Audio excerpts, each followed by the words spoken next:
beauty devices တွေကိုအရန်သဘောကျတဲ့ Urian လေးတွေရဲ့အလှည့်ကိုဒီနေ့ရောက်လာပြီ R&B ကနေပြီးတော့ beauty device အသစ်လေးတစ်ခုထွက်တယ်ဒါလေးကကြတော့ဒါပါကြီးလေဆိုတော့ဒီဗီဒီယိုမှာဒီအကြောင်းလေးကိုဒါပါကြီးလေဆိုတဲ့ဟာဘာ technology လဲဆိုတဲ့ဟာကိုတော်တော်ပြောပြပေးပါမယ်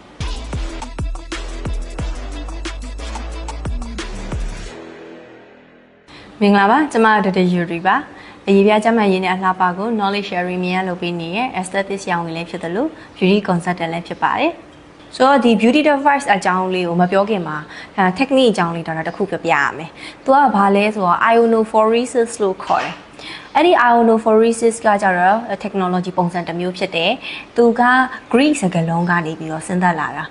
ion ရဲ့ phoresis ရဲ့ဆိုတော့ ion ကကြတော့သူကလှုပ်ရှားနေတာ going ဖြစ်တဲ့ movement ဖြစ်နေရဆိုတဲ့ဟာကိုအဓိပ္ပာယ်သက်ရောက်တယ်ဆိုတော့ phoresis ကကြတော့ carry လုပ်တဲ့တည်ဆောင်သွားတယ်ဆိုတဲ့ဟာကိုအဓိပ္ပာယ်သက်ရောက်တယ်ဆိုတော့ ionophoresis ကကြတော့တို့ဒီအရေးပြားမှာရှိနေတဲ့ဟာလေးတွေ ions လေးတွေကိုသူကသွားလာလှုပ်ရှားအောင်တော့ကိုဒီ electric current ဒီပစ္စည်းလေးတွေကိုသုံးပြီးတော့ကိုလှုပ်ဆော်ပေးတဲ့ဟာလေးဖြစ်တယ်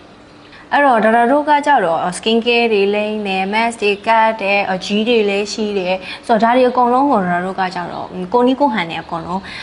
ဖြတ်တယ် skin care တွေလိမ့်တယ်အဲ့လိုမျိုးပေါ့နော်ဒါပေမဲ့ beauty device ကိုတတ်ကိုစိတ်ဝင်စားတဲ့လူကလည်းရှိတယ်အဲ့တော့အဲ့ဒီအချိန်မှာဒီ beauty device တွေကိုထုတ်လုပ်တဲ့လူတွေကကြတော့ဒီ ion လေးတွေကိုသွားတွေ့တယ်ဆိုတော့ဒီ ion device လေးတွေလုပ်တယ်ဆိုရင်ပို့ပြီးတော့အာနီးတင်ပို့ကောင်းမယ်ဆိုပြီးတော့လည်းအကုန်လုံးကယုံကြည်ကြတယ်အဲ့တော့တချို့တွေကကြတော့ဒီ ion လေးတွေဘယ်လိုသုံးပြုလဲဆိုတော့ negative ion ဆိုပြီးတော့တတ်ထုတ်တဲ့ဆက်လေးတွေရှိရယ် positive ion ဆိုပြီးတော့တတ်ထုတ်တဲ့ဆက်လေးတွေရှိရယ်ဒီ RMB မှာကကြတော့ negative ion ရော positive ion ရောနှစ်ခုလုံးတော့ combine လုပ်ထားတာပေါ့နော်ဆိုတော့ဒါကဘာတွေလဲစိတ်ဝင်မှုအားကို negative ion လေးတွေကပို့ပြီးတော့အားကောင်းစေတယ် positive ion ကကြတော့သူကြီးတွေပါတယ်ဖယ်ဖို့အတွက်ကိုအရန်ကောင်းတယ်ပေါ့အဲ့တော့ဒါကကြတော့အလွယ်မှတ်လိုက်တယ် negative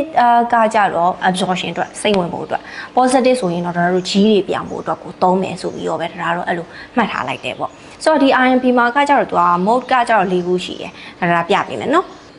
ဆိုတော့ဒီ RMB မှာကကြတော့ mode ကကြတော့သူက၄ခုရှိတယ်ဆိုတော့ clean ရယ် moist ရယ် EMS ရယ်ခူးရယ်ဆိုပြီးတော့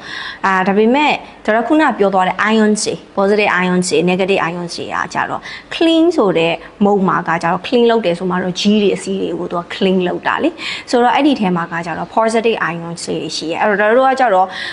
ဒီ clean button လေးကိုနှိပ်လိုက်တာ ਨੇ အလိုလိုသူကကြတော့ positive ion လေးတွေကိုအလုပ်လုပ်ပြီးသားဖြစ်နေတယ်ဆိုတော့တို့ကကြတော့မျက်နှာကို vibrate လုပ်လိုက်ရုံပဲဆိုတော့အားဟာကြောင့်တို့ဒီ micellar water တို့ဘာလို့ ਨੇ ဖြတ်တဲ့အချိန်ကြာရင် contour pad တွေတုံးတဲ့အချိန်ကြာရင်ဆိုဒီ clean mode လေးနဲ့တုံးနေဆိုရင်တော့ပို့ပြီးတော့ beauty devices ကကြတော့ပို့ပြီးတော့ support လုပ်ပေးနိုင်တယ်ကြီးပြအောင်ပို့ပြီးတော့လုပ်ပေးနိုင်တယ်ပေါ့ဆိုတော့နောက်တစ်ခုကကြတော့ moist moist လို့ကိုကကြတော့ခလုတ်လေးကိုနှိပ်လိုက်ပြီးဆိုတာနဲ့ကိုသူ့ဟာနဲ့သူအလိုလျောက်ကကြတော့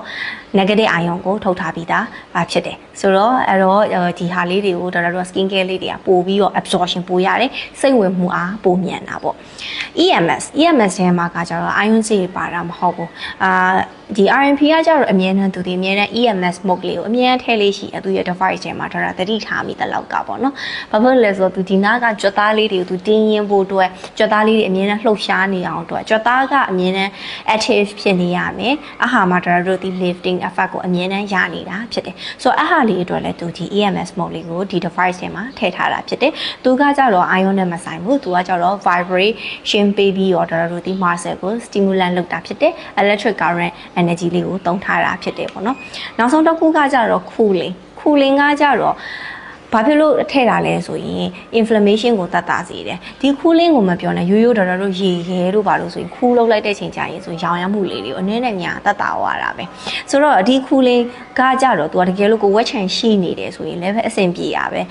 တကူကူစမ်းပန်းရတာတို့ဘာလို့မျိုးဆိုရင်ကြပါတော့လဲဒီ cooling မုတ်လေးတွေကိုသုံးလို့ရတယ်ဆိုတော့ cooling ကိုကကြတော့အနီနဲ့လည်းသုံးလို့ရတယ်လို့ဒီ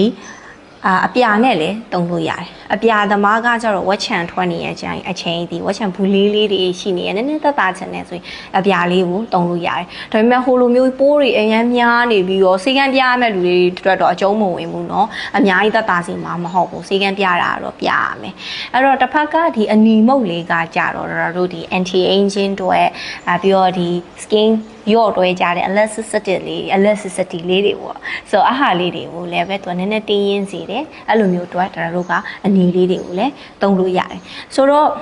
light နဲ့ပတ်သက်ပြီးတော့ light therapy နဲ့ပတ်သက်ပြီးတော့ဒီထဲမှာပါတဲ့အပြားတီးပြီးအနီးတီးပြီးပြီးတော့နောက်တစ်ခု mode ၄ခုထဲမှာ ions ကဘယ်လိုလုပ်လဲဆိုတာကိုလည်းသိသွားပြီဆိုတော့သဘောကျမယ်လို့ညွှန်လင်းပါတယ်ဒီ device လေးနဲ့ပတ်သက်ပြီးတော့လည်း knowledge sharing ရသွားပြီလို့ညွှန်လင်းပါတယ်